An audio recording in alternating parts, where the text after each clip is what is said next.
გია უკან გამოდი გია.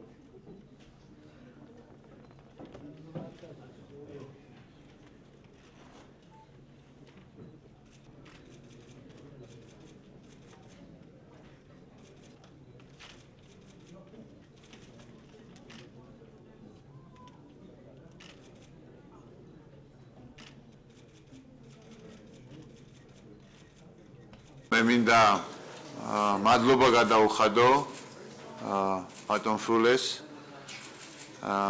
პირადი ჩართულობისთვის, პირადი ძალიან აქტიური მონაწილეობისათვის საქართველოს ევროინტეგრაციულ პროცესების გაღრმავებისა და დაჩქარების თვალსაზრისით.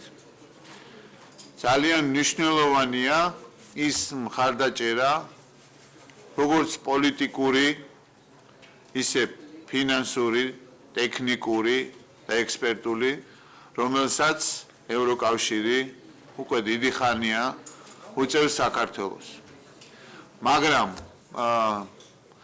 ყველასთვის ცნობილი მოვლენების ფონზე დღეს კიდევ უფრო მეტად მნიშვნელოვანია, რომ დღეს საქართველოში იმყოფება ბატონი ფულე და ხელი ეწერება მორიგ შეთანხმებას ევროკავშირის მხრიდან საქართველოსთვის დახმარების გამოყოფის თაობაზე.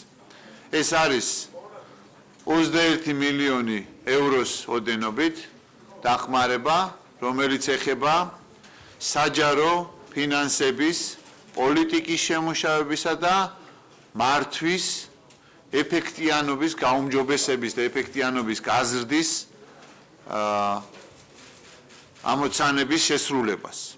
საქართველოსთვის ძალიან მნიშვნელოვანია, როდესაც დაიწყება ასოცირების შეთანხმების რეალიზება, როდესაც ხელი მოეწერება და დაიწყება მისი რეალიზება, სახელმწიფო ინსტიტუტები იყოს მზად იმისათვის, რომ ეს პროცესი წარიმართოს წარმატებულად და უმტკივნეულოდ, რათა შემდგომშიც გაგრძელდეს ინტეგრაცია ევროკავშირში.